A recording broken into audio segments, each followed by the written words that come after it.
Should be set up. Cool.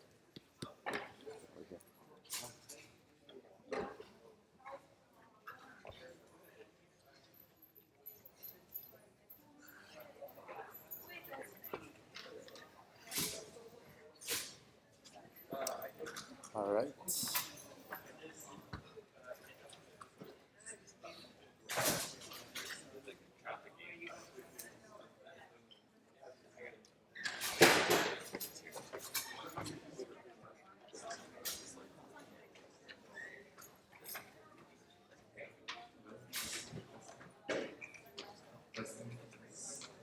Anyone hear me? Yes. Okay. Thanks. All right, everyone. We doing all right this afternoon? Yeah? All right, so this is lecture number 6. So before we get started, just some regular announcements. So we're going to have the live lecture thread as usual, so you can click on this link to access that on Piazza. Project 3 is going to be released later tonight, and it's going to be due on Friday, August 9th at midnight. Ooh. And also just a reminder that quizzes are still on Friday, so make sure you show up to those even for that one last project work day that we have. Okay?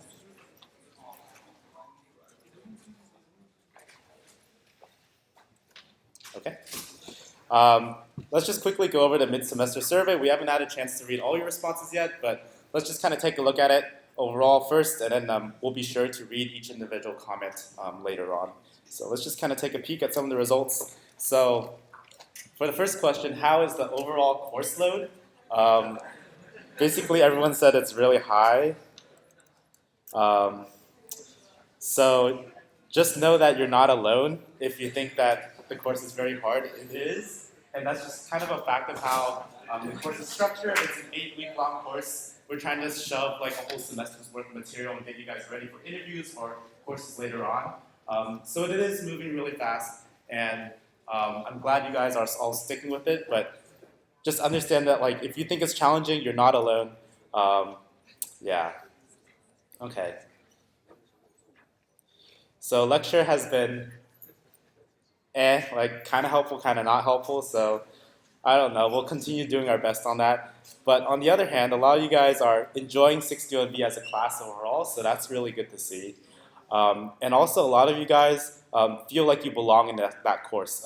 So that's very comforting to know. A lot of you guys think you belong in this course, or belong in your field, or belong on this campus. And so that's very important to us, that everyone feels comfortable, and just thank you all for helping build an inclusive environment in all of our labs. Okay, speaking of labs, it looks like these are the distribution of what lab sections people attend. There's certainly some sections that are a little bit smaller, especially like the evening ones. So if you think your lab is a little too busy, maybe you want to switch to a less popular time and you can get more personal attention. In general, you guys have been enjoying lab sections and they've been valuable. And also, the mini lectures that your TA gives and also worksheet explanations have also been valuable. So if you haven't been taking advantage of those, your classmates think they're valuable, so maybe you want to show up to those as well. And yeah, especially talking with your TA one-on-one.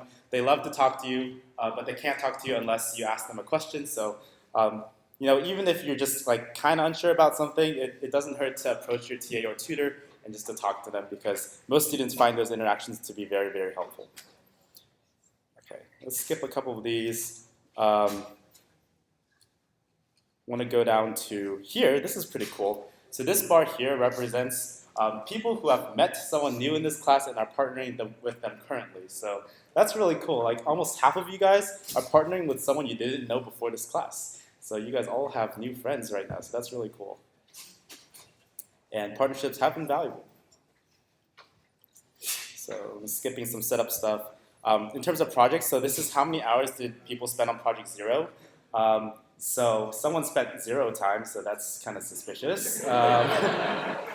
And then most of you guys spent from anywhere from 6 all the way down to like, it goes on, like 30 hours, and some people spent way more than that. So definitely people came in with a wide range of experience levels, and that's perfectly okay. It's just all over the map, but if you spend a lot of time on this project, again, you're not alone. There's many people who share those experiences. Most of you guys did think Project 0 was a valuable learning experience. but not a reasonable amount of work. So for project one, we tried to, yeah, very stressful as well. So for project one, we tried to tone it down a little bit, and there's a lot of comments here which we'll read later. But for project one, the times look a little more reasonable, from like 5 hours to maybe 20 hours, and then some outliers still. But it looks like the time spent on this project is a lot more reasonable. How much time did you spend debugging? About in the middle. So like some people spend a lot of time debugging, some people not too much. So that's pretty good. And most people, when they did debug, they use IntelliJ debuggers. That's perfectly good. That's amazing, actually, because typically in a normal semester, people have a hard time using the debugger. We have to keep telling, like, use the debugger, use the debugger. But it looks like you guys had it from early on, so we're really proud of you guys for that. And you guys found it was to be valuable and much more reasonable in terms of workload. And less stressful. Good. And then lastly, there was project two. You guys weren't done at this time, but so far, you guys had spent about this much time on the project. So maybe like in the end, you spent about twice this much time or 3 times as much this time. And it did seem a little more painful and stressful. But this was the large software engineering project, and hopefully now that it's kind of behind us, hopefully that was a good experience for you, and hopefully you have something that you can show off on your portfolio to future recruiters, or also just to show off to your friends, like, look, I built this huge program from scratch, basically, right? And it's just really cool. Okay, so that's about it. We're going to read the rest of these comments later, but yeah, we're going to try to improve the course for the last parts of this semester, and also for the project that's going to be released tonight and the remaining labs. We've gone through and made sure that the workload is more reasonable, so hopefully some of those rough edges have been trimmed a little bit. All right, fantastic. Oh, whoa, we're getting ahead of ourselves. Okay, so today we're going to talk about a shortest path algorithm. So this is an algorithm which allows us to find the shortest path from one place to another. This might sound a little bit familiar. So you might remember a test question that looks something like this. So here we have a reduced map of the subway system that's in the Bay Area. And so here we're in Berkeley, which is at that node up there. And then you can go to many different places in the Bay in varying amounts of time, right? And on the exam, we first tried to solve this problem using breadth first search, right? And so this is what we got for breadth first search. We got Berkeley, MacArthur, El Cerrito, Embarcadero, Dublin, and Civic Center. And that's basically like peeling the onion, starting from the core, and taking one level away from the core, and then another level away from the core, right? That's why Embarcadero and Dublin are together before Civic Center, right? So that's your standard BFS. However, the expected result for this, the shortest path from like all the Berkeley to all the stations is actually Berkeley, MacArthur, El Cerrito, Embarcadero, Civic Center, and then Dublin. And that's because Civic Center is only 27 from Berkeley, whereas Dublin is 57. Right? So the problem we're trying to solve, we want Civic Center to come before Dublin because Civic Center is closer to Berkeley. But if we use the existing algorithm we know, which is just breadth first search, we're not going to get that. Right? So today we're going to try to figure out how we can adjust it to get over here. Right? And so the problem, which is hidden by this annoying banner, the problem is that breadth first search doesn't care about these numeric weights that we have on our graph. Right? And so you might remember one approach we used to solve this is we used dummy nodes. Right? So basically what this meant was we inserted extra nodes between the real nodes. So if this one was at 122 and this one's at 125, then if you insert additional nodes between these, then like from node to node, you're always traveling the same amount of distance. You're always traveling a distance of 1. Right? And this allows us to run breadth first search like normal and it'll work. And so here is like a little animation of basically what's happening, right? So you can imagine that if we're starting in this corner here and we're trying to get to the green dot that's up in the top right corner, then with all these dummy nodes, we're slowly crawling around in almost like a circular pattern, and we're slowly like exploring all the different paths that are possible until we reach the green point over there. So that's kind of like the idea of dummy nodes. It allows us to crawl in an even way, like kind of almost like a wave front, like if you're at a beach, like the wave kind of moves. Right, so the tide is rising here, and it's going to keep rising like a certain radius away until it reaches that green dot. Okay? And so this is a good algorithm. It's actually a linear time algorithm because we know breadth first search is linear time. However, it's linear in terms of the number of dummy nodes we've made. Right? So if it's true that like this distance is really large, what, like 122 to like 1,000 something maybe, then you'd have 1,000 dummy nodes in between. And so even though it's linear in all these dummy nodes that we have to make it. That's not ideal. Maybe we can make an algorithm that doesn't depend on these actual numeric weights that are between them.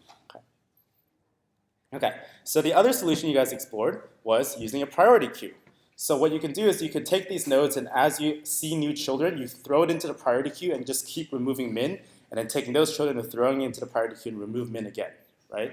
So here again we have this similar like wavefront idea. Like initially you have this like circle here that's like a radius of 0, and then when we include MacArthur, like we've explored everything that's within a radius of 6. And then when we include El Cerrito, it's everything that's in a radius of 9, and so on and so forth. So in a very similar way, this priority queue idea explores like these nodes in the same way as like this wavefront that we had with breadth first search, right? But it's just skipping like some of the radiuses that we don't need, right? It's like it doesn't matter about radius 3 or radius 4. We only want to go from radius 0 to radius 6 because that's the first real node that's included.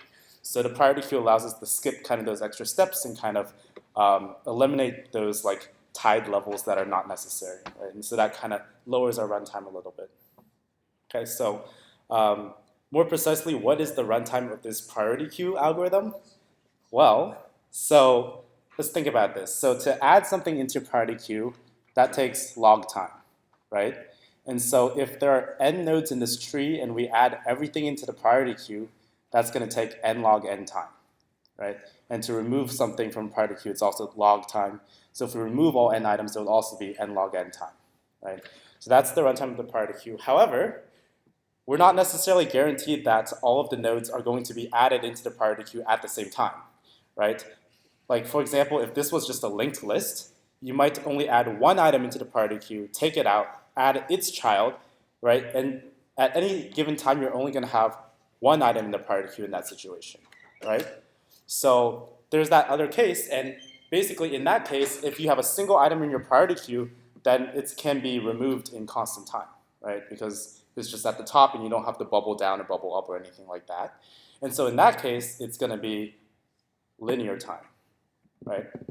So we kind of have two cases here. So basically the runtime of this priority queue algorithm is O n log n and omega n. Okay. Any questions about how we came to that? Okay.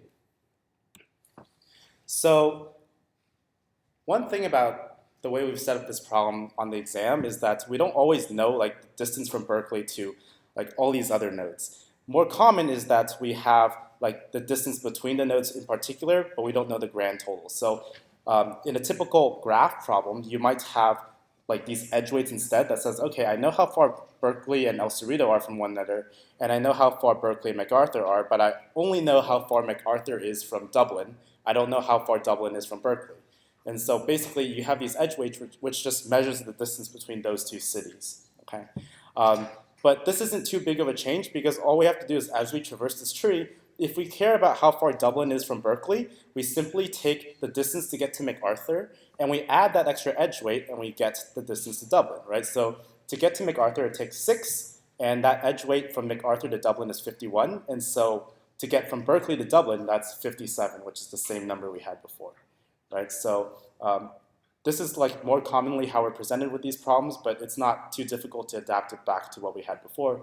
You just add distance to the node that's like the one that you're on, plus that extra edge weight, and you get the total distance to get to the next node you want to go to. Okay?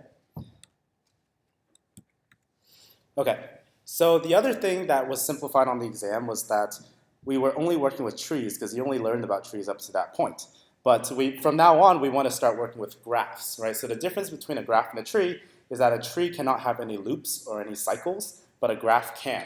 So there can be multiple ways to get to a certain city. So here's an example here, and this bar popped up again. Okay, so you can start at San Bruno, and if you want to get to San Francisco, here there's one way to get there, which is through edge A, but there might also be another way. So for example, instead of taking the BART, maybe like you're going to hop in an Uber and stop at Taco Bell, and maybe that's faster to get to SFO through that way, right? So maybe it's faster to go to San Bruno to SFO through Taco Bell, so that would be through edge B and then edge C, right? It's possible that B plus C is less than A, right? And it's also possible that A is less than B plus C, right? But with this algorithm, we want to determine which one is going to be shorter, okay?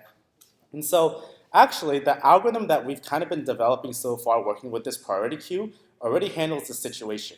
And the claim is this. Basically, the first one the priority queue returns to you is the answer. You're not going to find anything better in the future.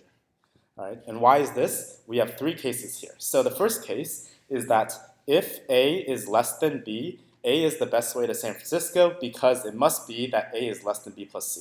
So basically, that says that if A is a certain number of, like if it's a certain weight, and we know that A is less than B, that means that we're going to get to San Francisco through A in the priority queue first, right? Because if San Francisco and Taco Bell were both in the priority queue with weight A and weight B, because A is a smaller weight, San Francisco Airport will be taken off the priority queue first before Taco Bell, right? Because A is less than B, right?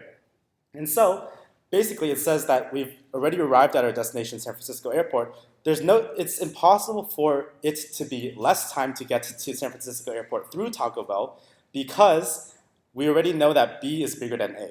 So it's impossible to add an extra more time to add C, right? It's impossible for B plus C to be less than A if we know that B is bigger than A, right? So that's the argument there, okay? So it's necessarily true that the first thing off the priority queue is going to be faster. The alternative case is if B is less than A, then we'll either go to SFO through A if A is less than B plus C. So if it's still true that A is less than B plus C, but B is less than A, but C and B together is not, then what's going to happen is we have Taco Bell and San Francisco Airport in the priority queue together. In this case, B is less than A, so Taco Bell comes out of the priority queue first, and now we have San Francisco Airport potentially being updated again in the priority queue, right? Because SFO was already in the priority queue with a distance of A, but if we throw it in with B plus C, then whichever one is smaller is the one that's going to be replaced in the priority queue. It's either going to be A or B plus C, whichever is smaller, so that's going to be the way you get to San Francisco Airport, whichever one is smaller. So that's a little bit confusing, but I think if you mull over the slide a little bit, you'll see that in any case, like the priority queue will always return the shortest path, and it will be the first one that comes off the priority queue. Okay, so that's a very important argument to be able to make. And this is just kind of like a generalized example, but if you were to write this more formally, like if you took a discrete math class, then this would basically be the inductive case, which is kind of like the recursive step, right? And so you can recursively argue that this will always be true. Note that there is one important assumption, and that is edge weights must be non-negative, right? So this argument will break down if you allow negative edge weights. Like for example here, this statement A less than B means that A less than B plus C is only true if C is non-negative. If C was allowed to be negative, then this statement is not necessarily true. All right, so that's very important when working with this algorithm. We're only working with non-negative edge weights. Otherwise, this argument doesn't hold. Okay. And again, in red, we said that the important point here is that once something comes off the priority queue, we will never find a shorter path to it later on. Okay, so that's the moral of the story. Okay, great. Before we do that, I have a little bit of a demo. Right. So this is the treat that you guys get. We came to a live lecture. So for those of you guys watching at home, basically what I have here is I have a bunch of cards like held together by strings here. So I kind of have like a graph made out of cards and string. And so basically, legend has it the way Dijkstra's algorithm was invented, which is the algorithm we're kind of going towards right now, the shortest path algorithm, is that this guy named Dijkstra made something like this. I don't know if this is true or not. I can't find it on the internet, but I heard this somewhere. He made he made a graph out of like cards and string, and then basically, like for example, if I'm starting here with node A, and I want to find the shortest path to all the other nodes, then basically, like as I pick up this graph, the order in which the cards come off the table is going to be the same order in which they come off the priority queue, and it's also, we just said, the shortest path from this node to the other node, right? Because physically, like this is the shortest path between A to G, right? And like if G is coming off the priority queue at this point, like it's impossible for there to be a shorter path to G because that means G would have come off the table before this point, right? So it's absolutely impossible for there to be a shorter path to G. This has to be the shortest path. And as I keep pulling up, I'm getting the shortest path to each of these nodes, and that's like kind of like a visual way of how this algorithm was invented. So see if you can kind of like see this as we actually run through the algorithm just a bit. Okay, you can come and play with this during the break.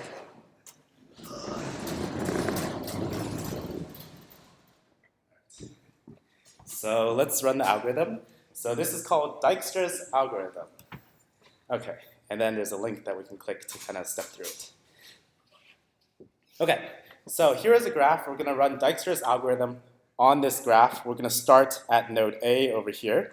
Okay, and so basically I've set up a couple things to help me keep track of it. So first of all, in this table I have all of the nodes listed out. And as I kind of like briefly alluded to earlier, Dijkstra's algorithm is going to find the shortest path from your start node A to every other node in the graph. So by the time we finish running this algorithm, we will have the shortest path and the shortest distance to every single node in this graph. Okay, so here are all the nodes listed out, and this thing is called dist2. So this is the distance to get to that node as we know how to do at this moment, right? So we haven't started the algorithm yet. Like clearly we know how to get to A already because that's where we're starting at, and the distance from A to A is going to be 0, and so that's why it's filled in with 0 already. But for all the other nodes, because we haven't run the algorithm yet, because we haven't traversed anything yet, it's still infinity. I don't know how to get to any node yet because I haven't started looking yet, okay? And then here is the edge2 array. So basically, edge2 is going to tell me how I got to that shortest distance that's recorded in dist2. So for example, like you'll see, like if I can get to C through A with a distance of 1, then that means for C, the dist2 is going to be 1, and the way I got there was from through A, right? So I went from A to C for a distance of 1, right? So that's kind of how I'm going to use this to keep track of things, and this is helpful in the end. I can kind of backtrack and trace my path backwards to figure out how I derived that shortest path that this number is representing. And then here, down here, I have my fringe, which is again going to be a priority queue. So initially, they're going to have all infinite distances because I don't know anything better yet.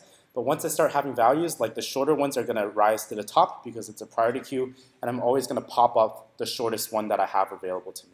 Right? So that's like pulling something off the surface of the table. Okay. All right. So let's get started. So starting at A. So if I remove A and I have A and I'm going to put its children into the fringe, its two children are B and C, and I can get to B at a cost of 2, and I can get to C at a cost of 1. So what I'm going to do is I'm going to update this table. So first of all, I can get to B at, for a distance of 2 through A, and I get to C at a cost of 1 through A as well. And I've also updated this in the fringe. So right now, I know how to get to C with a cost of 1, and I know how to get to B at a cost of 2. So that is the first iteration of the algorithm. Okay, so this is like kind of similar to what we did on the exam with the add-ons that we just discussed. Okay. All right, next step. So I'm going to pop the next thing off the fringe. The next thing off the fringe is C at a cost of 1. That is the smallest thing, so it comes off the priority queue. So now C is going to come off, and basically when we saw in that demo, right, so C just came off the fringe. It came off the table. Dijkstra tells us we will never find anything. We will never find a shorter path to C, right, based on that numerical proof and also based on the physics of what we just did. So this is the shortest path to C. We'll never find anything better. Okay, so we've taken off C. We're going to add its children into the fringe. So its only child is F, right? And so that is a cost of 15. So what we can do is we can say that F is going to cost 16, right? Because this is the distance from A, right? And so again, like with the BART example, we're going to take the distance to get to C plus that additional edge weight. So that's 15 plus 1, which is why this is 16. It costs a total of 16 to get to F from A. Okay. And how did we get there? We got there from C. Okay. And notice you can trace this back, right? So if, like this isn't the shortest path, but if we ended with this, we can see, like, how did we get to F at a cost of 16? Well, we got there through C. Well, how did we get to C? We got there from A, right? So you can kind of trace back the path and see, like, oh, it costs 16 if you go from F, C, A, right? So that's how you use the edge to array to kind of retrace your work. Okay, and then you put F16 into the priority queue. Okay, great. So at this time, we're going to pull the next thing off the priority queue. So that would be B2, right? So B2 comes off the priority queue, and we're going to, because it came off, it is finalized. We'll never find anything short, or we'll never find a shorter path to get to B. Okay, now we can add its children into the fringe. So we have this path here, and this path here.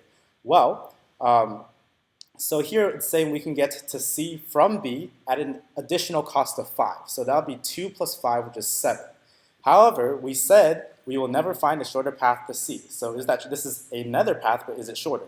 No, it's not, because the shortest path was just a cost of 1, and this is cost of 7. So this kind of like verifies our point, right? Like this isn't shorter. Okay. Okay. So we're not gonna update the fringe with that because this is worse. Okay. We have a path to E, so that's going to cost an additional 3 to what it takes to get to B. So that's 2 plus 3. So E is going to cost 5, right? And we got there through B. And also D is going to cost 11 plus 2, which is 13, right? And we got there through B, and we update that in the fringe as well. Okay? All right. Wait, what just happened? Oh, yes. Okay, so that's the end of that. Now we're going to move on to the next iteration. So now, the smallest thing in the fringe is E5, right? So E5 comes off, and now we can explore its children, right? And so basically, same thing here, right? So we can get another way to get to C for an additional cost of 1, which would be 5 plus 1. But again, C already came off the fringe. This is not better, and it's not better, right? This is 6, whereas we knew how to get to C at a cost of 1. So we don't update anything for that. Okay, F, we can get there at a cost of a total of 16 now. Wait, no. Why does this?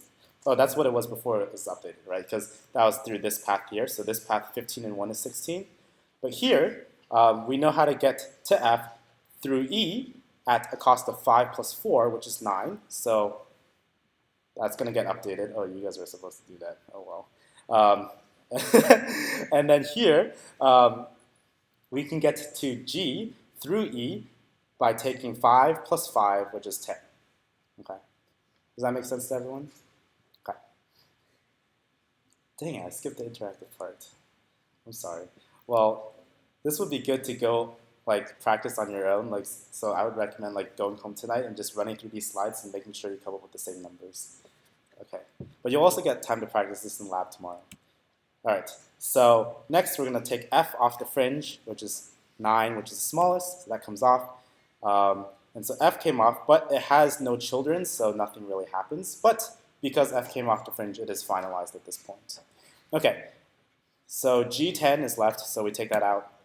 G has a child to D, so that means we now know how to get to D at a cost of 10 plus 1, which is 11. Is that better than what we had before? Well, yes it is, because before, to get to D, we had 13, right? So now it's 11, so that's better, and we got there through G. Finally, D is the last thing in the fringe, so we take it off, and that's finally finalized. And so note, like, if there's no non-negative weights, then it is impossible for anything that has been finalized to get a shorter path. So that's a very important point. Okay? Great. Any questions about how Dijkstra's algorithm was run? Does the big picture make sense? Yeah? Yes? It is run through the big picture one more time. The big picture one more time.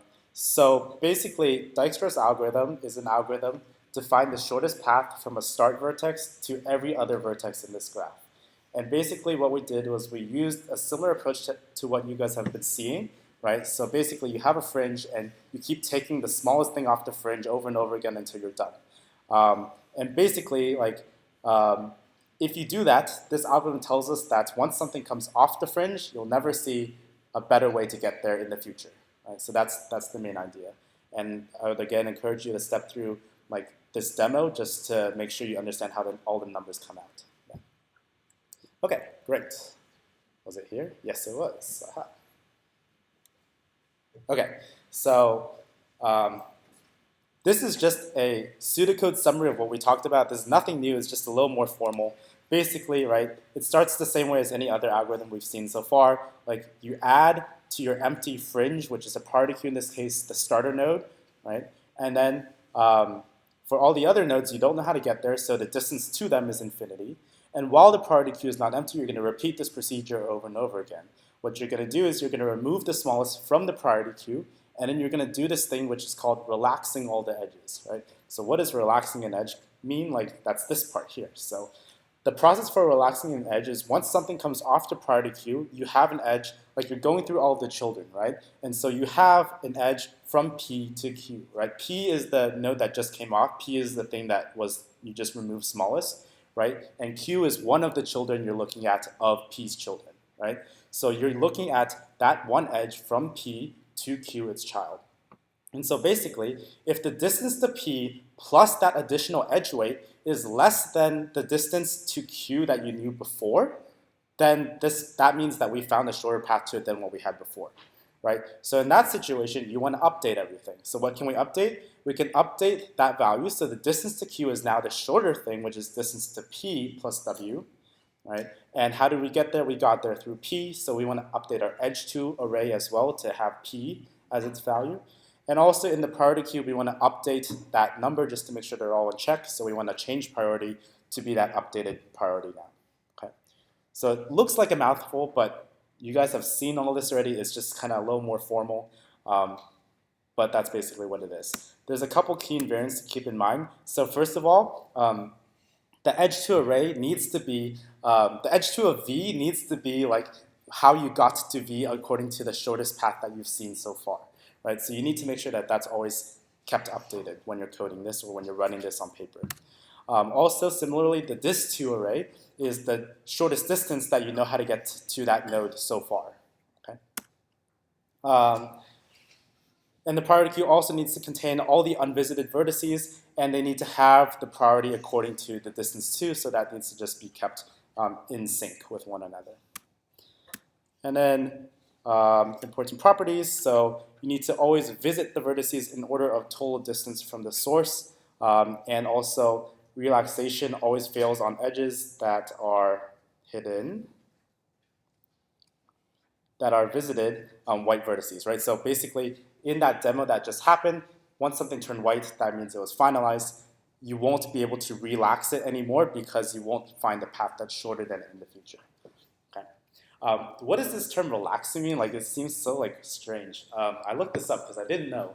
Apparently, like, I think this came from like the idea of like a giant spring. So if you have a giant spring that's just stretched out, initially like all the dist2s are infinity, right? And so that means like the spring is completely stretched out, like, and that's like how far you think it is to get from one node to the other, right? It's infinity.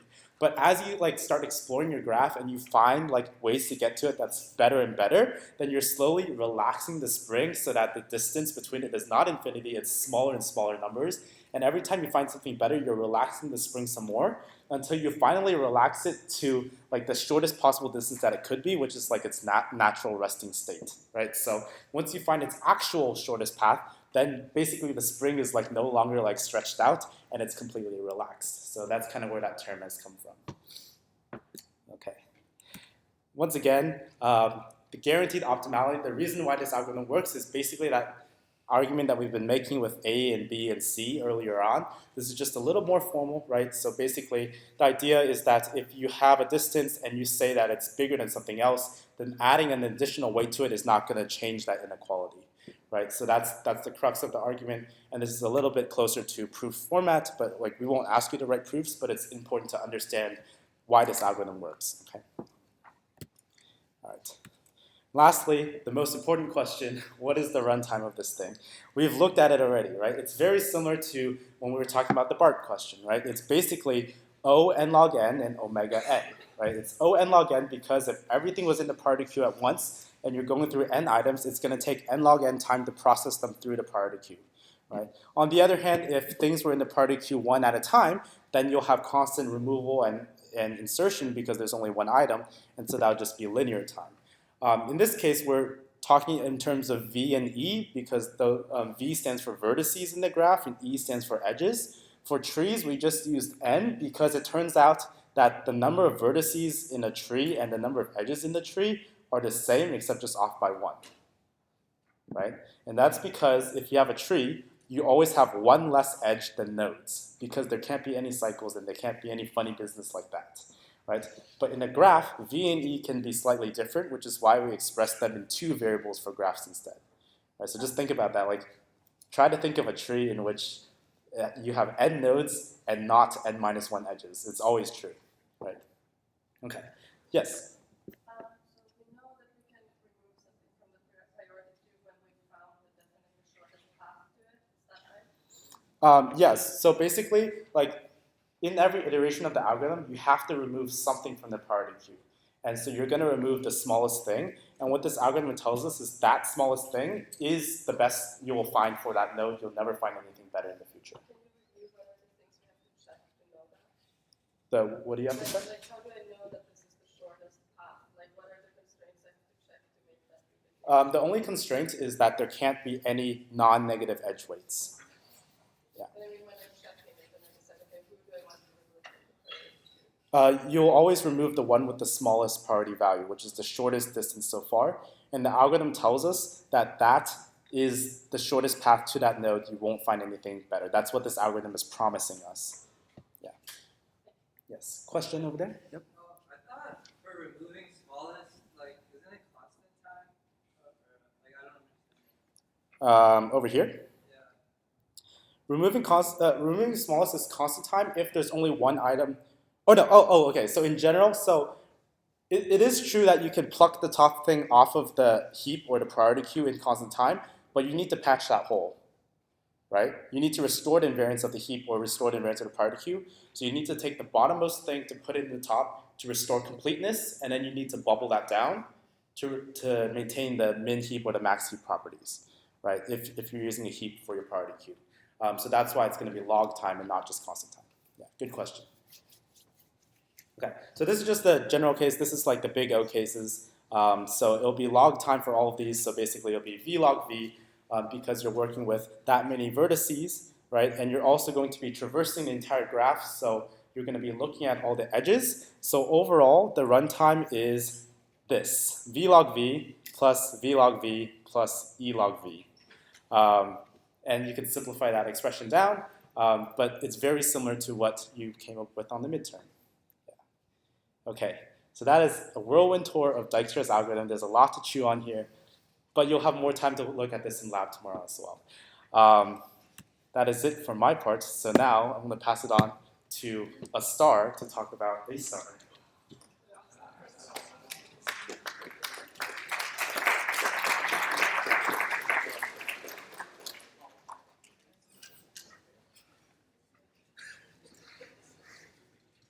Hello? Does everyone hear me? Hold on 1 second. This is not planned, by the way. I did not know Matt was going to say that, so it's very kind of him. Okay. Hello? Does this work? Can everyone hear me okay? Yeah? Okay, cool. So we're now going to talk about the A-star algorithm. It's very similar to Dijkstra's, so hopefully the Dijkstra's part made a little bit of sense, but we'll basically be going through all that again with a different perspective here. So let's say we had a different application that we wanted to do, that we wanted to find the shortest path from one place to another. So in this example, we're trying to go from Denver to New York City. What do you guys think? Do you think that Dijkstra's algorithm is going to work for this? You guys can just like nod or shake your heads. What do you guys think? No, so I hear like maybe some mixed responses here, but Dijkstra's algorithm will actually work. Like it does end up finding the shortest path, but one problem is this question here. Like, will it be efficient? Because Dijkstra's algorithm, we know that you only need it to have like positive edge weights for it to work. All these roads are going to be essentially positive edge weights. So the next question is, will it be efficient?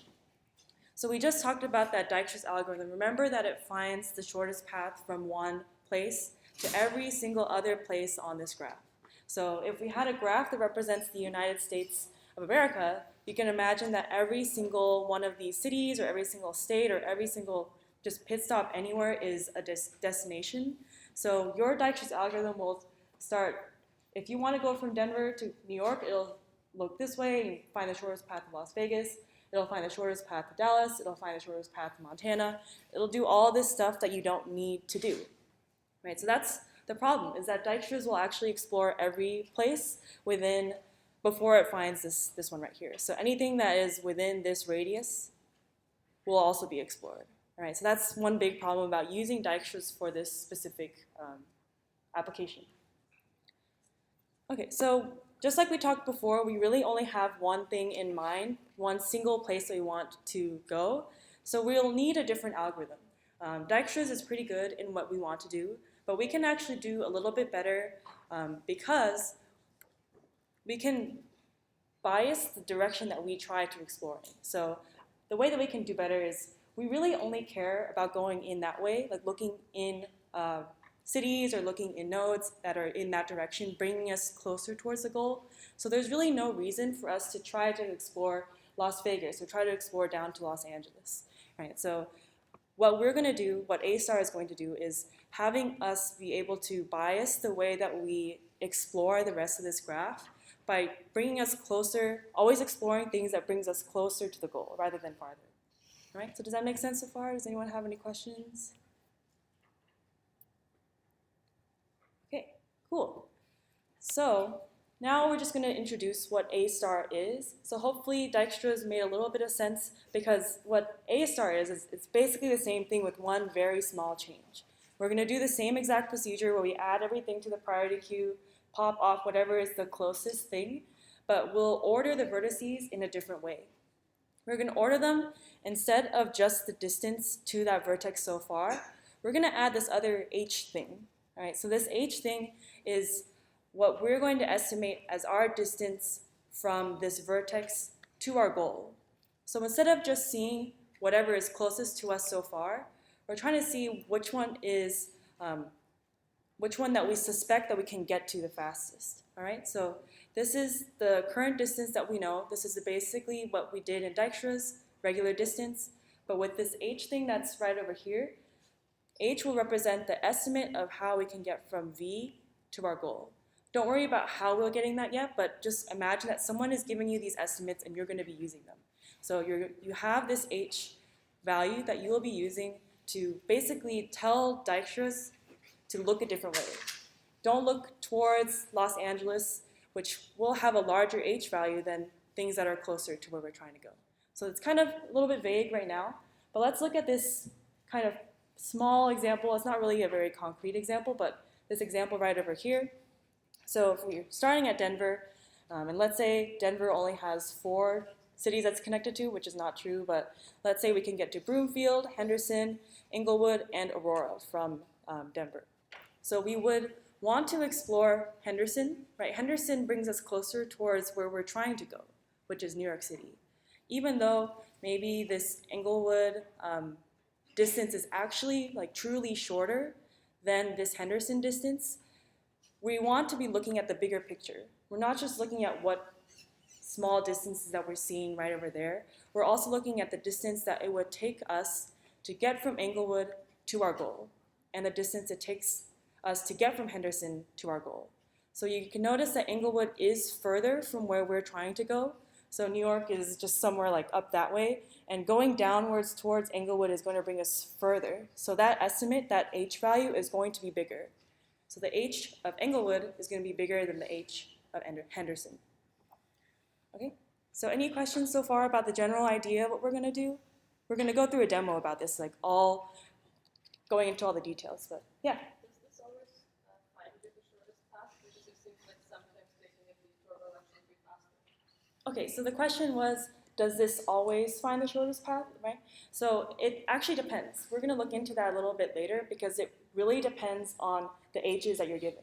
So sometimes the h's will actually work, but there are h's that won't work for us. So we'll actually explore that in a little bit, so just let me know if that doesn't make sense when we get there. Okay, any other questions? Yeah, in the back.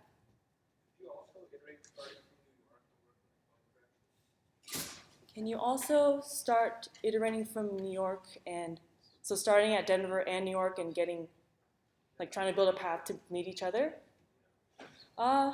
I think that could work. This is not what A star does, so I'll have to think about it a little bit more, but if you want, we can talk about it after too. So you can come up here and we can talk about it more. Okay, cool. So let's go through another demo. So this is essentially going to be the same setup that Matt just went through. We're going to have the node numbering here, we'll have an edge 2, we'll have a disk 2, but the biggest difference is that now we have these weird H things, right? So H is the estimate. Remember, H is the estimate from some vertex to the goal.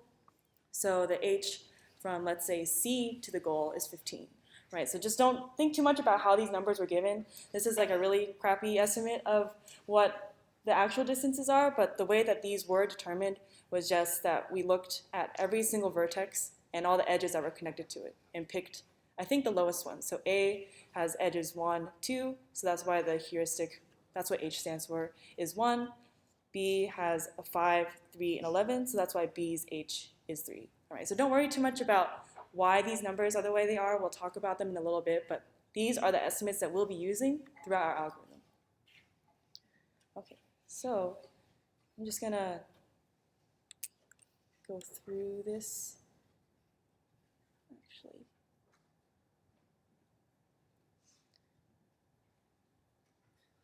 okay, is this it? Okay, cool. So just like we were talking about before, this is exactly the same as what we did before, except we have this H thing. All right, the only difference from Matt's demo and this one is that instead of storing our vertices in the order of just the D value, the distance, we're going to be adding this H thing to it. All right, nothing else is going to change. The distance is not going to have the H added to it. It's only what's on the fringe, the priority values that are on the fringe that they're going to be changing. All right, so let's dive into this. We'll see exactly what happens. So we have this A. A is our source. We're trying to get to G. So, okay. So we're going to pop A off of the fringe so far, right? That's the very first thing, so we'll have to take that off. And then we're going to do this relaxing operation. We're going to relax both the edges that we're connected to and see if they're better. So this A connected to B, this has weight 2. This is currently better than the distance that we have so far to B because that's infinity. 2 is better than infinity, so we know we want to relax that. Same thing goes with A to C. A to C has distance 1. The current distance so far is infinity, so both of these will be updated. Right? Both of these will need to be relaxed because it was originally infinity, but we have something better. Okay, so we're going to update this to 2, this one to 1, and they're all coming from A. All right? Okay, cool. So all these circled purple things is what changed from one step to another. So you can see the last thing that we changed was what's in our fringe at the bottom. So notice that the contents of our fringe doesn't actually match with what's in the disk 2. Because our fringe, it says B priority value is 5, C priority value is 16. All right, so how do we even get these? Remember that we're going to be storing these vertices in our fringe using this formula up here, where it's distance plus the H value. So that's why B's priority value is 5, which comes from this distance, 2, plus this heuristic, 3. Okay? So everything is exactly the same that we did before in our previous demo, except that our fringe values will have H added to them. Okay? So we have B is 2 plus 3, so that's the 2 plus 3, and C is 16, which is 1 plus 15 over here. All right? Yeah? So we haven't established what exactly H is yet. No, so we just know that H, the question was, what is H? It's just an estimate that somebody will be giving you. You will probably have to do some calculation to get it, but just assume that we have these and we can work with them. Okay, any other questions? All right, perfect. So we're going to keep going. The next thing that will pop off is which vertex here? B, right, so B is the next one. That's the smallest one that's on our fringe, which is being hidden right now. But B will be popped off, and now the next 3 edges that we'll want to consider are the ones in pink, the ones that are connected to B.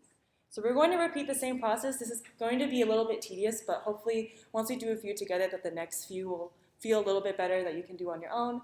But we'll go through this next one together. We have these 3 edges that we're trying to relax. Let's first examine this C edge. So we see that C is distance 5 away from B, and we know the current distance to B is 2. So that's where we get that using this path, we can get to C with distance 7. That is not better than the current distance that we have so far, so we're not going to relax this edge. This one would only make our thing worse, right? So C, this one doesn't actually do anything, but these next two, E and D, will actually be updated. So we have E's current distance so far is infinity. We know that we can get to E using this path with distance 2 plus 3. 5 is less than this infinity, so that will be updated here. This 2 plus 11 is also less than what's currently here so far, so that will also be updated. All right? So you can see that inside here, we have the 13, the 5, B, and the B. And once this bar goes away, we can see that the fringe has also been updated too. So E and D were both updated. E's value in the fringe is actually 6, right? And it's 6 because it's the distance plus that heuristic value. So distance is 5 right over here. Heuristic value is 1 right over here. So that leads us to that 6 value that's inside our priority queue. So I'm basically doing the same thing that Matt was doing, but our distances not the distances, the priority values, in the fringe are different. That's the only thing that's different. And what that'll actually do is allow us to direct where we're trying to go, because you're saying other paths are more expensive if they're going to be further away. Okay? All right, so now which vertex is going to be removed next? Which letter? E. Yeah, so E is the one that's going to be removed next. So now, here's where the interactive part's going to come in. So Matt wasn't able to do that, but we can try it with this. We have E that's just been popped off. E is going to be evaluating 2 edges here. So these 2 purple edges on the right-hand side, those are the ones that we're going to try to relax. So try to figure out what what does it say? So give the distance to, the edge to, and the fringe. So try to figure out what things will be changing after we do this relaxation process. So there should be a few things that go on. So I'll give you guys like a minute to work on it, and then we'll go over the answer all together.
Okay, so let's bring it back. I hope you guys had a little bit of time to think about it. If you weren't able to figure that out, that's totally okay. We're going to go over all this together and what things change and why they end up changing.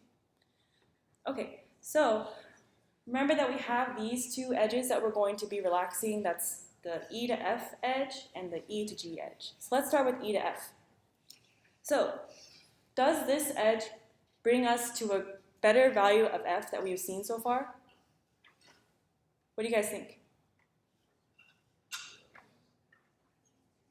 Yeah, so I heard a few yeses in the crowd, but this value here, or this edge right here, gives us access to f that we haven't had before. Right? F's current distance to the shortest distance to f is infinity, which means that we really haven't seen any shortest path to that yet. But using this edge right here will be relaxing our value for f. Right? We know that we can get through f using this path with a, what is this value? I think this is 9. And 9 is less than the current value we have for f. So that one will be updated. Similarly, we can see that g has never been seen before either, so its value is infinity. We can take this path and get an actual value for this path over here, which is 10. So that's the 2 plus 3 plus 5, which is 10. So both f and g will be updated. All right, so the question is now, what is updated on the fringe? So I'll just click through it to show you what that is. But you can see that f and g have both been updated in dist2 and edge2. But inside our fringe, they have also been updated as well. And g's priority value is 10. Right? And that 10 comes from the distance to g plus the h of g. So the distance to g is 10. The h of g is 0. So that's where that 10 comes from. And similarly for f, okay, so this f1 has a really kind of a weird heuristic. I wouldn't really think about having heuristics as infinity, but that's the reason why, even though f was updated in the edge2 and dist2, so you can see that with the purple circles, the value of f is still infinity on the fringe. Usually you won't get something that's infinity, but just for this example here, we had f which had no outgoing edges, so that's why our heuristic was like a really weird value there. So don't worry too much about the value of f, but you can see that g's value is 10, and that comes from the distance plus that h value. Okay? So the next thing that we're going to pop off is which letter. Which letter are we going to pop off? G, perfect. And G is actually our goal here. So the one other big difference between Dijkstra's and A-star is that once you pop off the goal, there's no reason to look anymore. You found where you wanted to go. There's no reason to explore the D vertex, the C vertex, the F vertex. There's no reason to explore any of those things. So once that vertex, the goal, comes off the fringe, then you know that you've basically completed your task of finding the shortest path there. So the next one to be dequeued is our target, so we're done. So just note that not every vertex did get visited, and the things that are inside our dist2 and our edge2 are actually, they don't really make much sense. So you can see that our, I think the distance to F is, or I'm not exactly sure which one, but there is one vertex that doesn't actually have its shortest distance, which I think is A, right? Oh, the path to D is not. Okay, so sorry. The distance to D is actually not the most optimal way, because the most optimal way to get to D is using this path here. A to B to E to G to D. So that one adds up to being 11. This one is 13. So you can see that our distance 2 and our edge 2 is actually not complete for the entire scope of all the vertices, but we didn't care about that. Like, we didn't care about knowing what the shortest path was to D. Our goal was to find the shortest path to G. Once we found that, we're done. So even though our distance 2 and edge 2 has like random stuff that doesn't really make sense, it's not actually the shortest path, that's actually okay, because we don't really care about that for some applications. If you're trying to find the shortest distance from Denver to New York, you don't really care about the individual like in-between kind of things, like the in-between Denver to Los Angeles or Denver to Idaho or something. Okay? All right, any questions about that demo that we did? Yeah? So in code, is there like, you have your priority queue, but then are the dist2 and edge2 stored in like a different data structure? Do you return the whole thing at the end? Okay, so the question was, when we're doing this in code, are we going to be returning the dist2 and edge2 like data structures? How will those be stored? You'll actually get practice doing this during the project, and for that project, there'll be a very specific like return value that you need to do. So sometimes they'll ask you, oh, what's the entire distance map? Like they'll ask you to return that. But for our, like you'll see in the project once it comes out, it's a very specific like specification of what you need to return. You will need to keep track of distance 2 and edge 2 in like a separate data structure. So think about something that would help you keep track of this. But otherwise, you'll usually be asked, what is the path? You won't usually be asked, what's the edge to array, or what's the dist to array? You'll be asked more specific questions to what you were trying to do, which is finding the shortest path from one place to another. Does that help? Okay.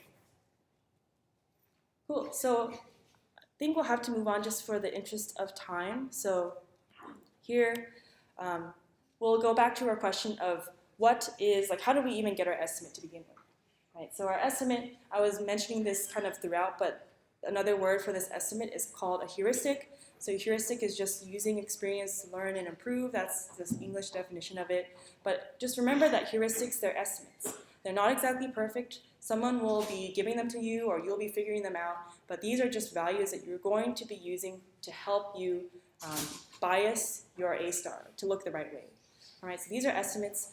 So for this map right over down here, what is a heuristic that we can use for each of these cities? Like, what do you guys think would be a good estimate of the distance to our goal? So if we wanted to find the estimate of Aurora, that would be the estimated distance from Aurora to New York City.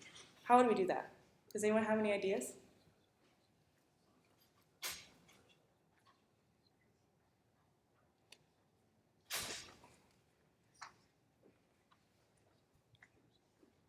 Okay, well that's totally okay, because this question it's kind of hard. It's very open-ended, but just note that there are a lot of very most likely windy ways that we can get from Aurora to New York City. One possible estimate that we can use is maybe just the straight line distance. So another word is like as the crow flies distance, but just calculating if we could fly from Aurora directly to wherever we wanted to go, that would probably be a good estimate, right? It's pretty close, maybe, to how much it actually will be. So we can use that as a potential way to get our estimates, right? So our estimates, this is one way that we can do it. There's a whole bunch of other different estimates that could possibly exist for this application, but just know that this is one kind of estimate that you might come up with that will probably be used in your project that's upcoming. All right, so just to get out of this slide, remember, heuristic is basically an estimate. That's what the H value is. They will most likely be given to you, or you'll be asked to calculate it and do something like this as the crow flies distance. Like, these are some examples of good estimates. Okay, so I just wanted to show a little bit of a visualization of how this changes Dijkstra's. So remember we were talking about before, this is not a very efficient way to do this single target problem. Getting from one place to another, using Dijkstra is not the best way to do it. A-star is actually a lot better, so we can look, let's look at this demo real quick. This, oh gosh. I'll just open it here. Okay, so here is the starting node. Ooh.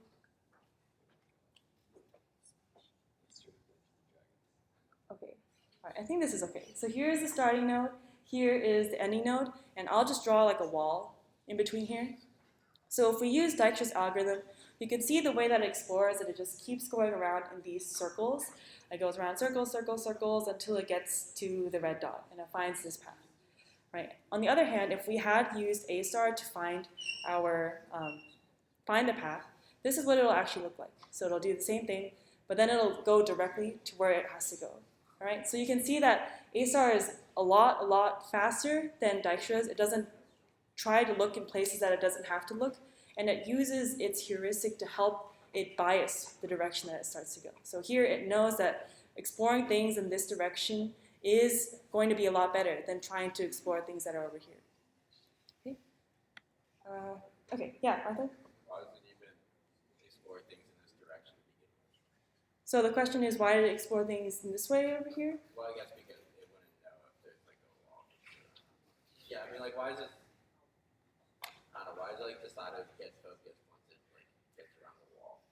So I think it has to do with the heuristic that's being used. I'm not too sure exactly what it's doing, but probably exploring things in this direction as well as things in this direction both have a very similar actual distance to it, because going in this way you'd have to crawl up the wall and go here, but going here you could potentially go around the wall like that. So I'm not too sure about the details of it, but just note that the thing will help, the heuristic will help you go to where you need to go. So for the interest of time, we actually need to get through a lot of this stuff. So if you have any questions, please just talk to me after this. I'd be happy to. But I'll just go quickly into about heuristics and all that stuff, and do all heuristics work? This is a question that we'll actually be investigating right now. All right, so this is a preview for the CS 188 course, which is the artificial intelligence course. That's why we're not really going to go into this too much, but if you're curious, like, do all heuristics work? This is the slide for you. Okay, so this was normally supposed to be an interactive part, but I think I'll just go through this and explain it with you guys. So suppose we throw our hands up and say we don't know anything and set our heuristic to 0 for everybody. So everybody's heuristic is 0. What algorithm does this end up being? Dijkstra's. Yeah, so there's not anything special about it. If you set every heuristic to 0, you're basically devolving back to Dijkstra's. So we're going to end up just with regular Dijkstra's algorithm. We're going to explore everywhere. If we actually set our heuristic to 10,000 for everybody, I would normally let you think about this, but this actually ends up being Dijkstra's algorithm as well, because everything is just the same amount of far from everybody else. Right? So the heuristic doesn't really help us try to find anywhere that we're trying to go. So the question is now, okay, let's say that we're really bad at getting heuristics, and we assume that if our heuristic from the Midwest to New York is like 1,000,000 miles or something, like we're really bad at geography or something, and we think the Midwest is really far away from everything else, and we say that it's like 1,000,000 miles away. Our algorithm, the question we'd want to ask is our algorithm still correct, or does it just run slower? So the problem is that it is actually going to end up being wrong. I didn't really pose this question very concretely, but it's supposed to be kind of up in the air just as a general idea. But just note that if you have one heuristic for a place that is really, really, really large, maybe even bigger than what the actual distance is, you're telling your solver, like, hey, don't go here, because it's going to take you a really long time to get from this place to where you're trying to go. So the estimates, if you give them like a really, really large estimate that's actually bigger than what the actual distance is, your A-star solver can be tricked into exploring ways that it thinks is shorter, but is actually not shorter. So the route from Denver to New York actually goes through this Midwest area, but if you give it a heuristic that's extremely huge, it'll actually end up going around it, making a longer path, longer than the actual shortest path that it should be taking. So not all heuristics work here, so we'll explore a little bit what exactly needs to be true about a heuristic so that it works for finding the shortest path. Okay, so here's just like a few definitions. We have this heuristic thing, it's an estimate, and for our version of A-star to give the correct answer, the heuristic has to be these two things. The first thing is admissible, second one is consistent. So this is mostly like an artificial intelligence topic, so I'm not going to go into it really, really deeply, but admissibility is the one that we'll want you to know for this class, but consistency is a little bit harder. But just note that admissibility, this is basically, if we read this formula, it's saying the heuristic has to be less than or equal to the true distance. This means that your heuristic cannot be super, super, super large. It cannot be larger than the actual distance. Otherwise, you'll get into that problem that we saw on the last slide, where your solver will think that this is further than it actually is, and it will not go that way, right? So it has to be admissible. Admissible is the idea that you don't want to overestimate any distance, otherwise your solver is going to go the wrong way. Consistency is a little bit of a stronger definition. I'm not going to go into it, so you can just read what's on the slide here, but admissibility is the really big one that we want you to know. That just don't overestimate things. Admissible heuristics will always underestimate what the actual distance is. Okay, so this is a little bit beyond the course's scope, or the course's scope. So if you're curious, this is what you'll learn more about in CS 188 when you talk about A-star there. But just note that there are a bunch of heuristics that are not admissible, are not consistent, but they still work. So that thing where we had everything was 1,000 or everything was 10,000 as a heuristic, that one worked, but it did not satisfy the admissibility and the consistency. So I'll have you guys, if you want, if you're curious, you can work that out on your own. But that heuristic that we talked about adding a constant, is not in any of these categories.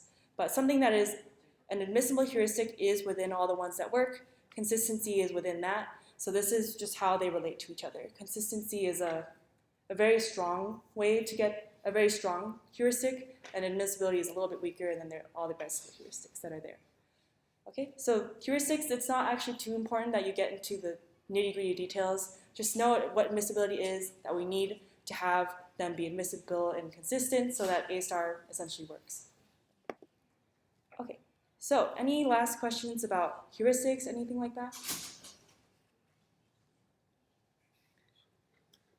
Okay, cool. So I'm just going to go over this really fast. We learned about single source, multiple targets. That was Dijkstra's algorithm. And we also learned about single source, single target, which is A*. Right? So they solve different things. They have the same approach, but they have very small differences between them. You can take a look at the pseudocode that's out there. There's also going to be pseudocode on the project spec itself, so you can look there too for information about how A* and Dijkstra's differ from each other. All right.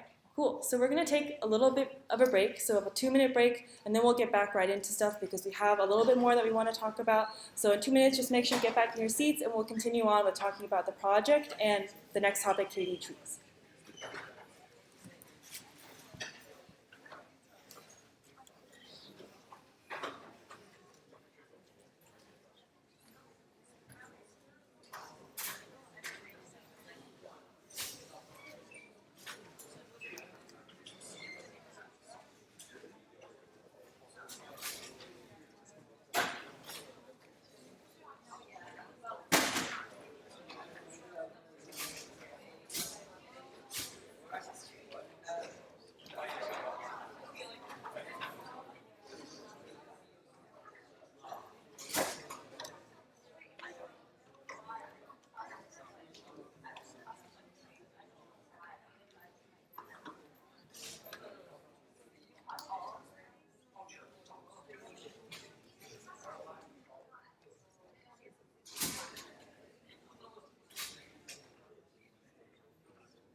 Okay, so I don't know how long that break was, but I hope that it was long enough for you to kind of like shake it out a little bit and then get ready for the next part that we're talking about. So this part will be a little bit light. We're just going to talk about Project 3, what that's like, what you're going to be doing, and then Jax is going to talk more about one of the things that you'll be doing on Friday, which is KD trees. Okay, so Project 3 is going to be bear maps. I don't know if you guys have heard, excuse me, heard about what this is from like previous semesters, but we'll go through a demo and I'll show you exactly what you'll be doing. So just as an introduction, this is kind of vague, but it's a web mapping application inspired by Alan, who is a former TA and was actually a 61BL instructor 3 years ago. Excuse me, okay. And he was on the Google Maps team, and basically did Google Maps stuff. And he basically made a project that is similar to Google Maps, but a little bit less of the cool stuff that it does. But just note that it'll be released later tonight. That's so we can give you as much time as possible to do the project, just because the timelines have been tight for some of the previous ones. So we just want to make sure that this is a little less, I guess, fast-paced and a little less tight than some of the other ones. So we really want to make sure that this experience is a little bit better than some of the other projects that are out there. Just note that this is also going to be a project that is done in partners. So if you're looking for a partner, make sure to contact your TA about it. Okay, so this project does seem kind of long. There are 5 different parts, but only 2 of them are required, and one of them is going to be worth a little bit of extra credit.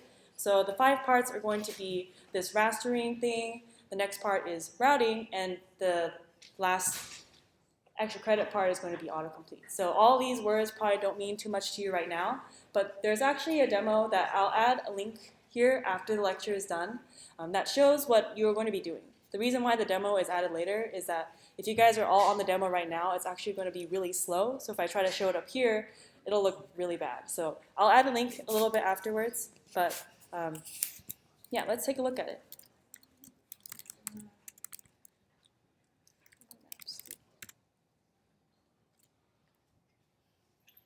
Okay, so this is what you'll basically be doing. This is a map of Berkeley, and what you want to be doing is giving this application to your user and allow them to move the screen around and be able to render this map for them. So you'll be given the coordinates of what the user wants to see, and your job is to get the pictures that they want back to them.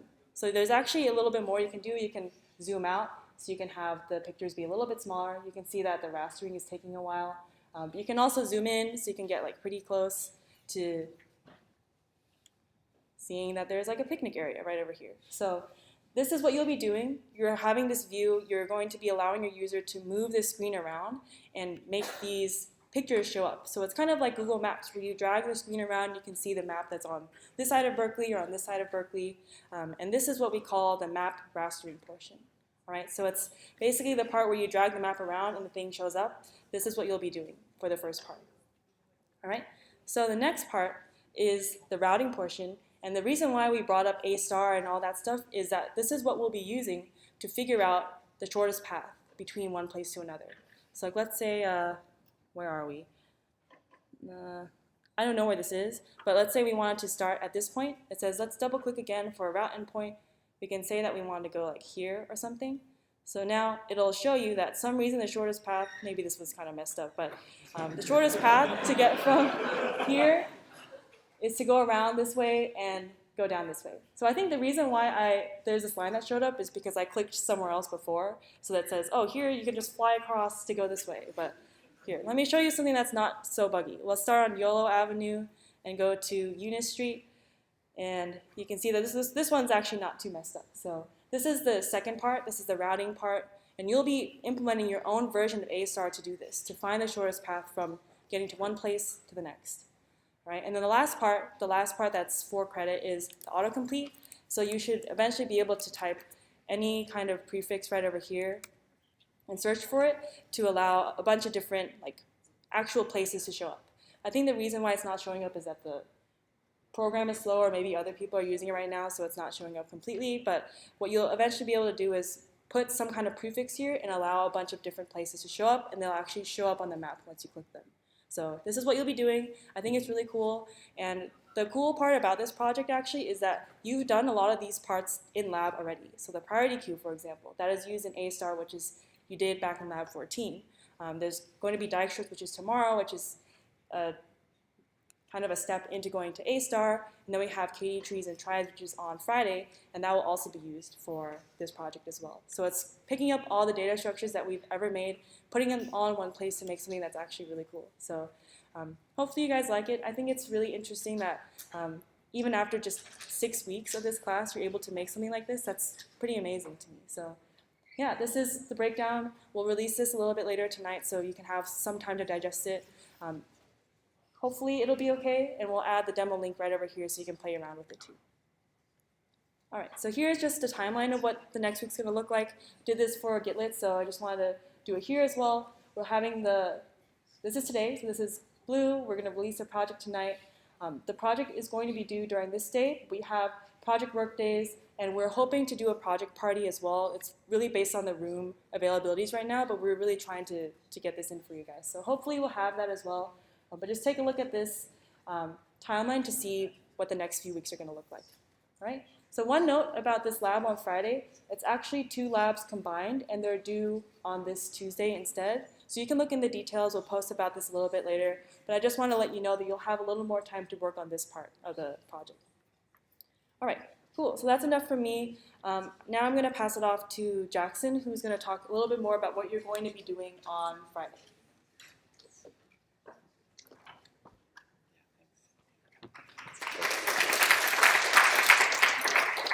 Is this thing on?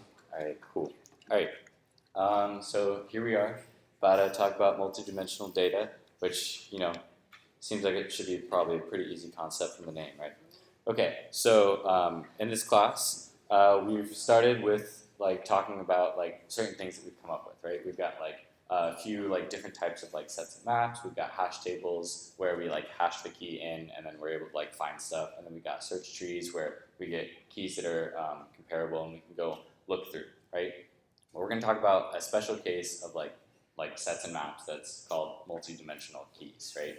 So what that means is instead of just having one dimension to your key of just I'm going to compare and then I will find it, you might have to do multiple comparisons for a key in order to find where it should be in the map, right? So let's talk about that a little bit. Let's start with something pretty basic. Everyone knows what a number line is. We've heard of that before. All right, no one raised their hand. Oh no, we got one. Good enough. Okay, so let's say we have a number line, right? And I have a bunch of points that are sitting on the number line, and I want to do some stuff with these points, right? So we have a set of integers, and let's say they're sitting here on the number line, and I have -7, -4, all the way up to 6. I'm missing some numbers in between, but that's just because I only have certain numbers in whatever this object is that's holding all this, right? And what I'm going to want to be able to do is I want to know stuff about range finding and finding the nearest neighbors. So let's think about some operations that we could do. So let's say we want to do a one-dimensional range searching, where I give you the bounds for some range and I ask you to tell me how many objects are in a highlighted region.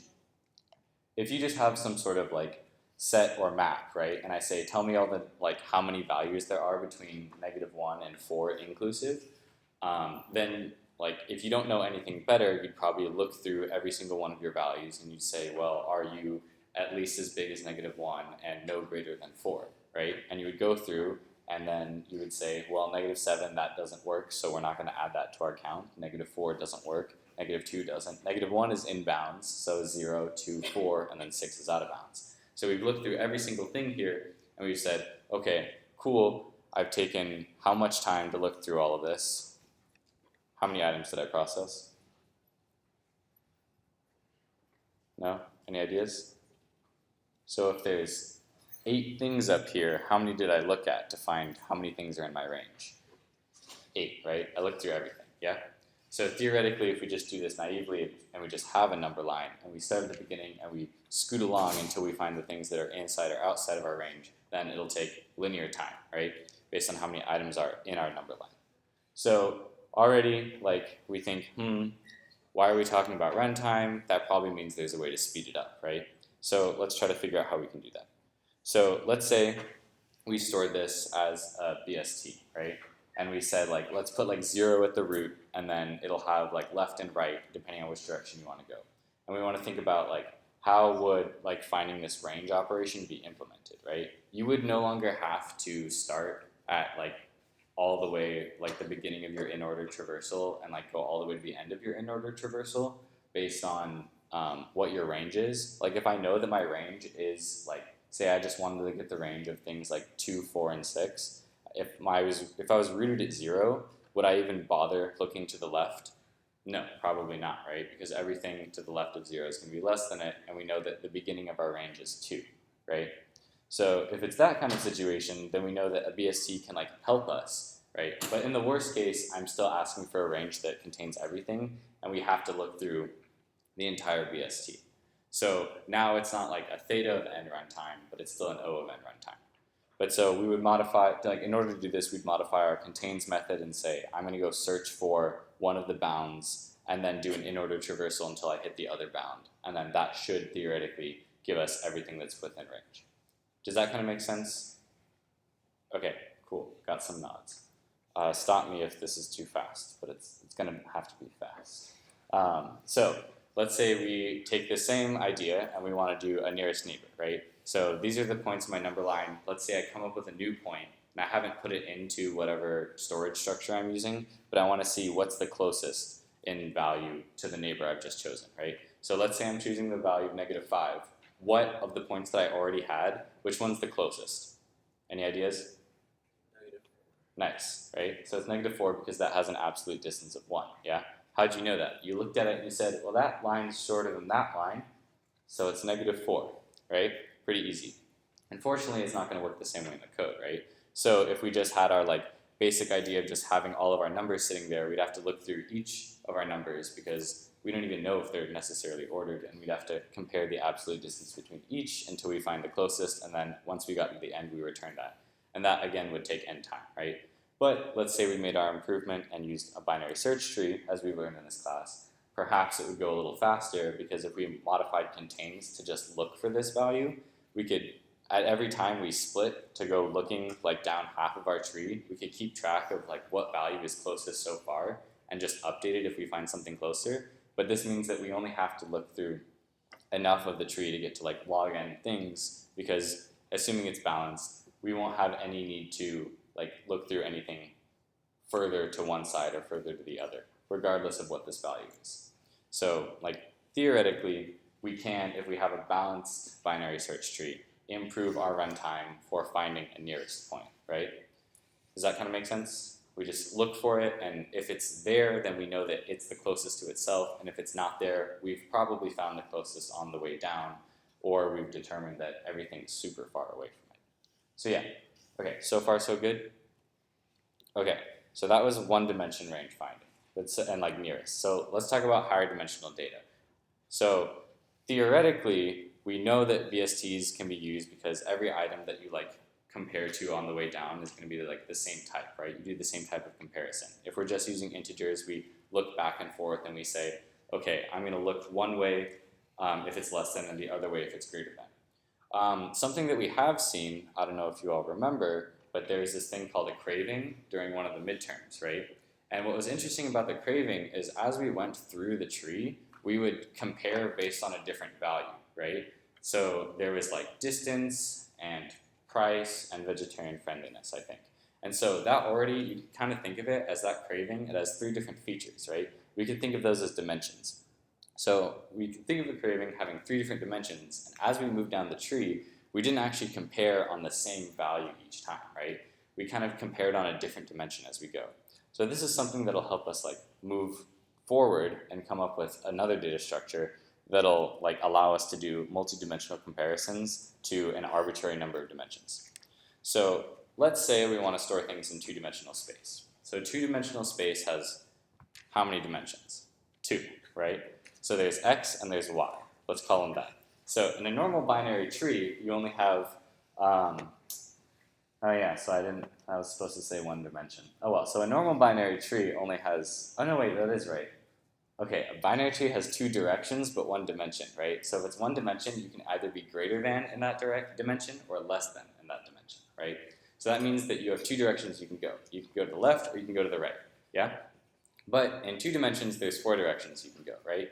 You can kind of say, all right, one of my attributes is greater, but the other one's less than, or they're both greater, or they're both less than, or one's less than and the other's greater, right? We have 4 directions we can start moving in. So what we could do is we could use this idea of a quad tree, right? We could take our BST, where a binary search tree, you have 0, 1, or 2 children, right? So you have up to 2, and we would modify that to say we now have 4 children. So over here is an example of say this is the root of our quad tree. Instead of just having left and right we can go up and to the right, down and to the right, down and to the left, and then up and to the left, yeah? So these are the directions we can go for our children. And so then what you would do is each node doesn't just have, its value of its single value of I'm less than or greater than. It has 2 values, and then any comparison has to compare to both of those values in order to choose the direction it wants to go. So then that means that instead of in a binary search tree where each node kind of has two subspaces of everything less than it and everything greater than it, each node in a quad tree would hold 4 subspaces. Everything like up and to the right, down and to the right, down to the left, and up and to the left. Does that kind of make sense so far? Cool. So like this is just, if we want more dimensions, we can always just add more children, right? So if we want 3 dimensions, how many children do we need? Any ideas? Someone said 3 and someone said 8. I'm going to go with 8 because 2 dimensions is 4 children, so 3 dimensions probably wouldn't be fewer than that. But I know you were trying to say 2 to the 3rd. That's pretty good. Okay, so yeah, as we'll move on, let's think about if we want even higher dimensional space, right? So we could just like increase our number of like children, right, by powers of 2 every time.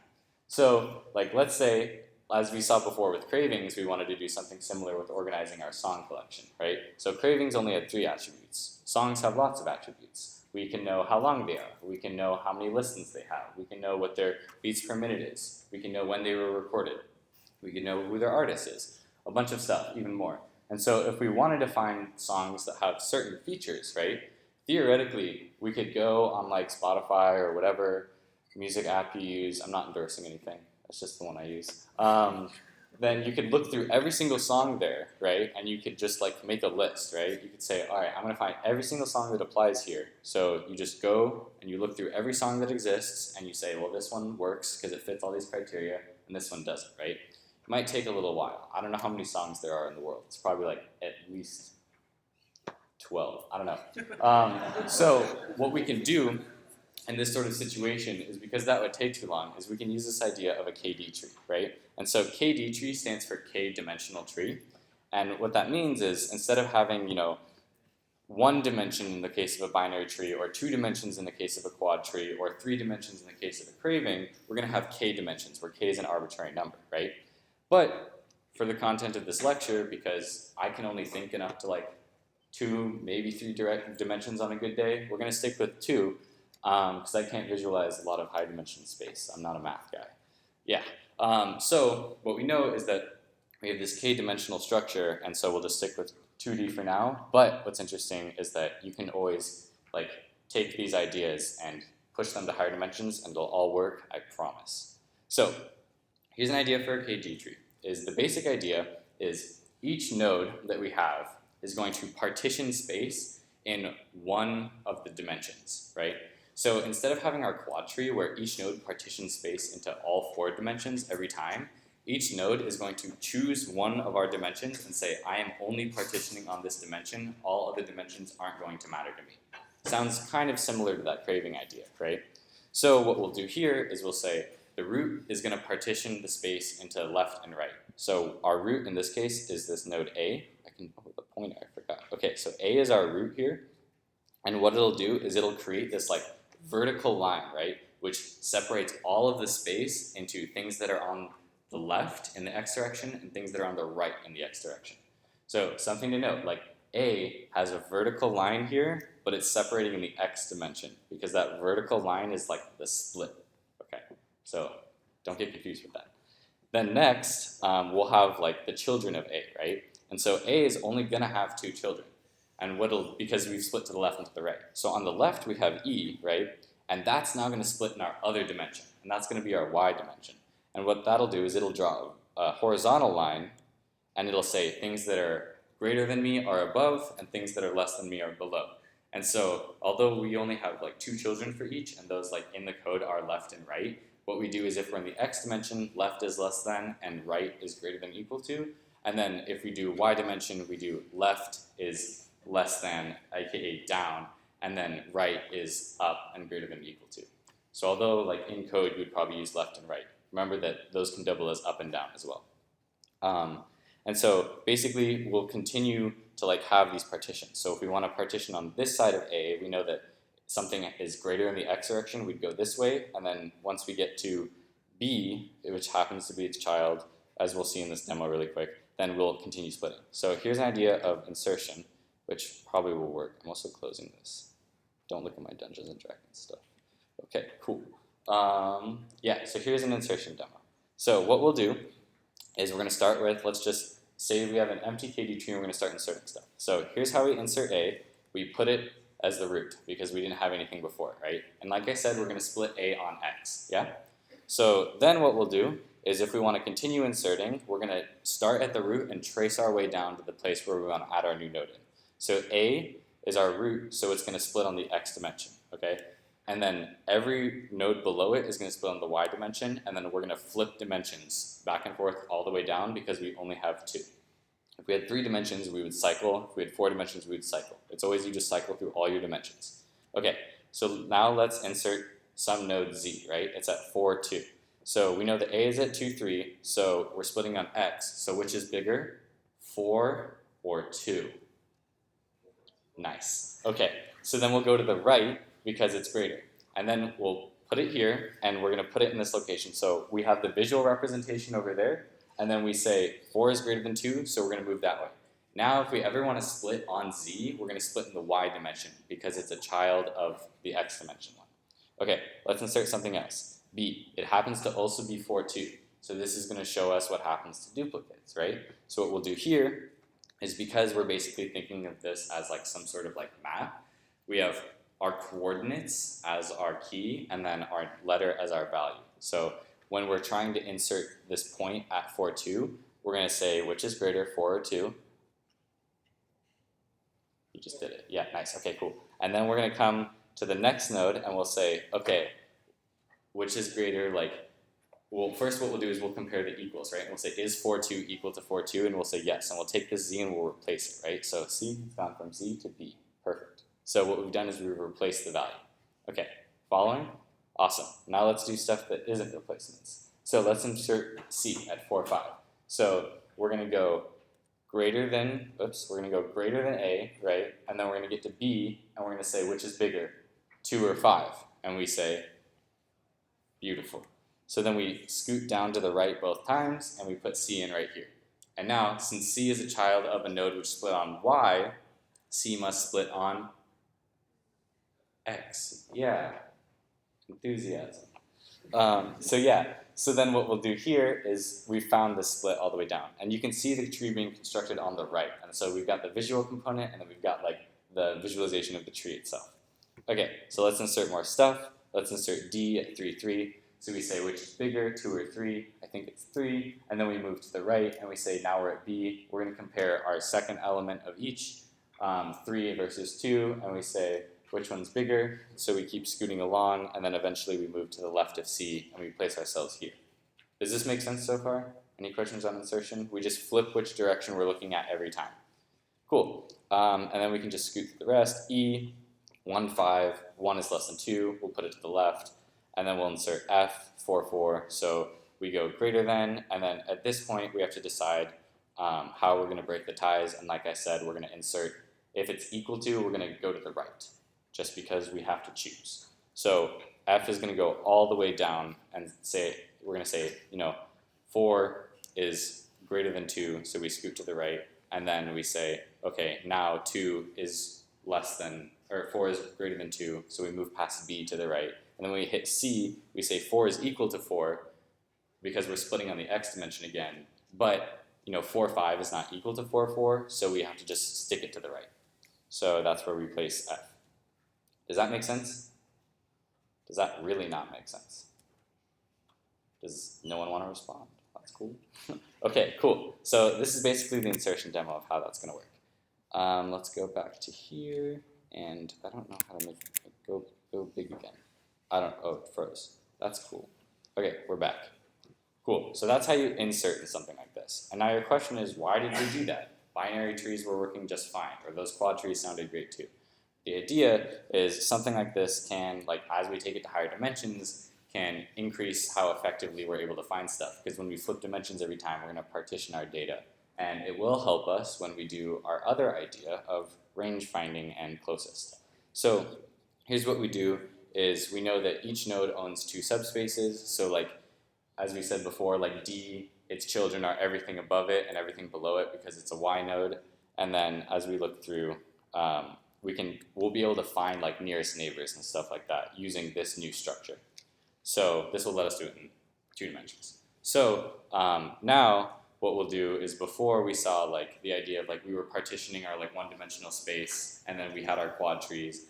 Now KD trees can also do an efficient like nearest method. So what we'll do is we'll say, I'm not going to explore like areas that can't possibly have a better answer than what I've got up, what I've reached already. So that idea of like not exploring options that can't be better than what we've already found sounds like pruning and game trees. Wow, it's like there's a reason we did that. Cool. So what we'll do is we're going to take that idea of pruning that hopefully we've gotten used to by now, and we're going to try to apply pruning because it'll help us speed up things that'll work for our project 3, right? So what we'll do is let's go through an example of how I might find the nearest point to 0, 7. So we have our already created quad tree, or not quad tree, whoa, not that, KD tree. And what we're going to do is in our KD tree, we're going to go look for this point, right?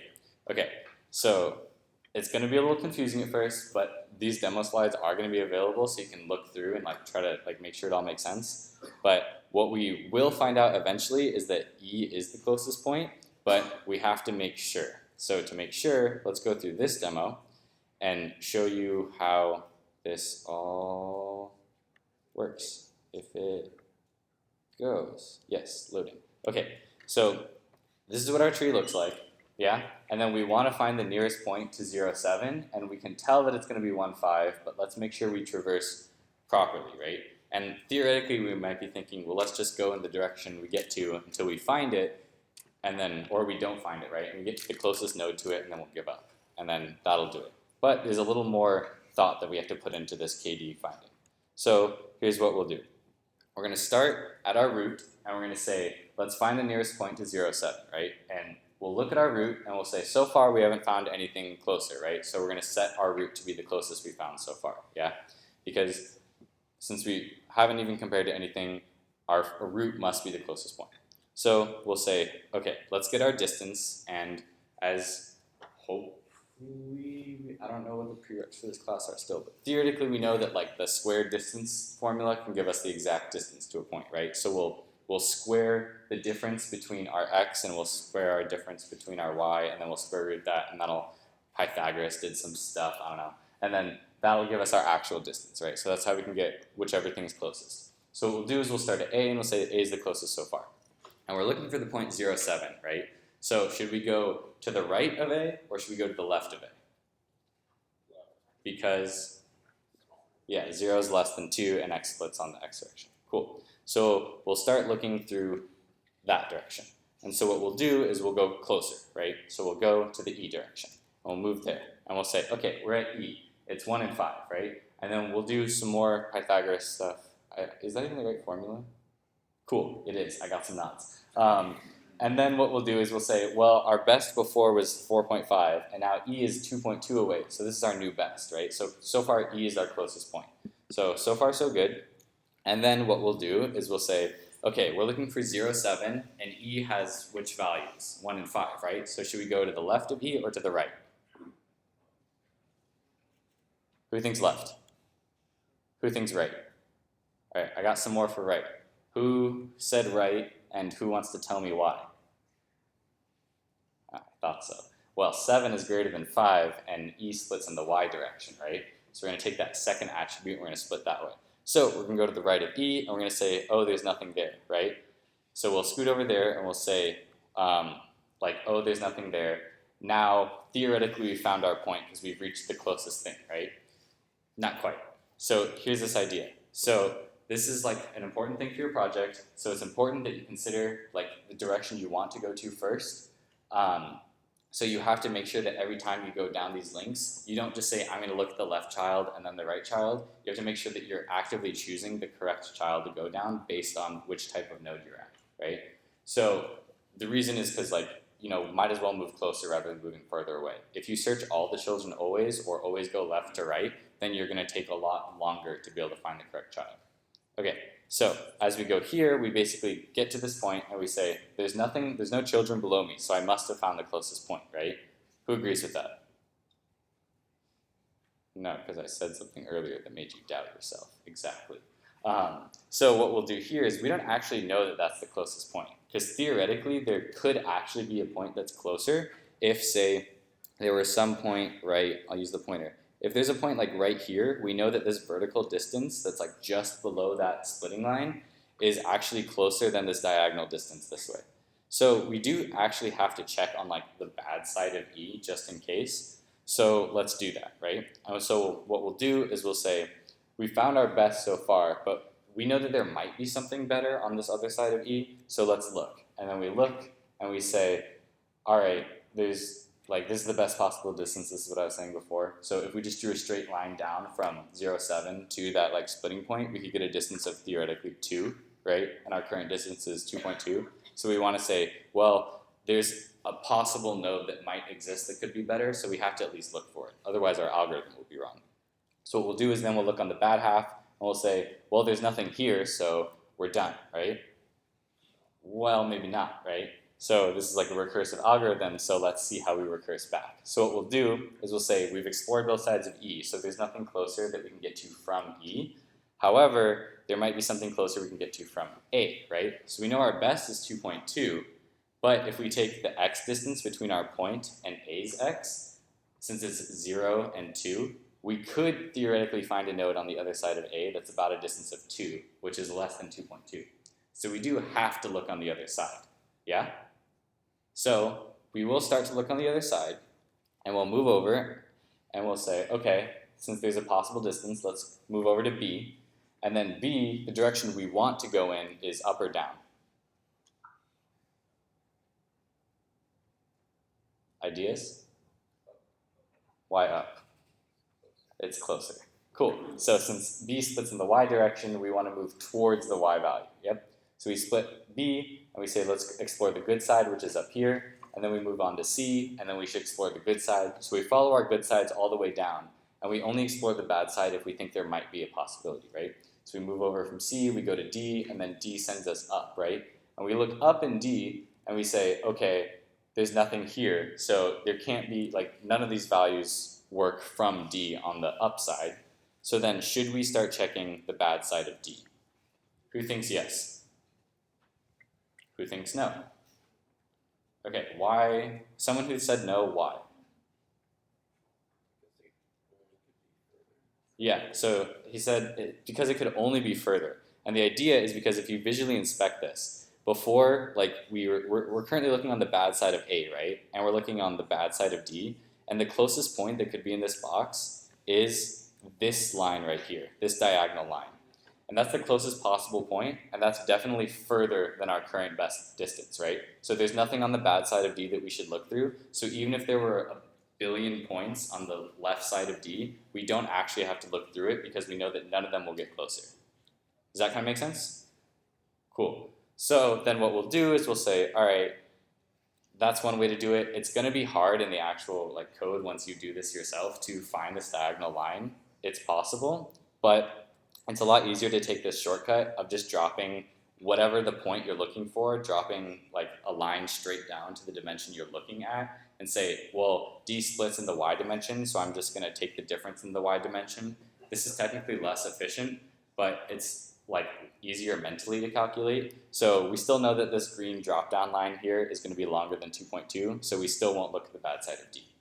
And so now that we've pruned out the things on the bad side of D, we can continue back up and we'll look at C and we'll say, well, that's going to be further no matter what. And then we'll look at B and we'll say that'll be further no matter what. And then we'll come back and we land back at A. There's nowhere else to go. We've pruned off the possibilities that have no chance of occurring and we're done, right? So now we can see that the closest thing was indeed E. Okay, let's go back to this really quickly. Cool. So then aside from that, in our last couple minutes, so that's the demo of that. You can, again, look through it again to like make sure you've convinced yourself, and hopefully it all makes sense. You're gonna need it. Here's an idea of like how nearest works is we basically say like, okay, well, if we've hit a null thing, we're done with our current recursive call, else I should decide what's the good side and what's the bad side. And then after we decide which is the good side and the bad side, we say, let's get the best thing on the good side. Once we've returned the best thing on the good side back up, we say, could the bad side have something? That's where we draw that line and see if it's less than our current best. And then if it is, we update our best given that recursively. And then at the end, we just return our best. So kind of a speedy walkthrough. And then we could also do an inefficient version where we look through no matter what, but that's actually going to take longer than if we just had all the points laid out and we just looked at them individually. So you can hopefully convince yourself why at a later time. If not, there's always Piazza. So then the idea is like if you can't figure out how to like get the efficient version right away, make the inefficient version and then upgrade yours to the efficient version, but just know that it will be slow. So yeah, summary and applications, basically multidimensional data is cool. You can do range finding, you can say what are all the things within this box. So like if I wanted to actually define a bounding box in my KD tree, I could find all the points that are contained within. I could also use nearest, which we saw. You can generalize that to k nearest, where k is not the same k as the KD tree, but we can find any amount of nearest points, like however many nodes are nearest to a certain point. And then basically the most common approach that we use like as we like want to do multidimensional data is we use spatial partitioning, where we break stuff up and say this node has this subspace and this subspace and this subspace below it, and then as we recurse down we break up the subspaces into smaller and smaller portions. And because we can do that, we allow for pruning, which we saw with our KD tree walkthrough. Cool. Yeah, there's probably some questions on that, but lecture's over. Yeah. Piazza's there, Friday Lab's there, I'm here. Yeah, have a nice day. We'll be around.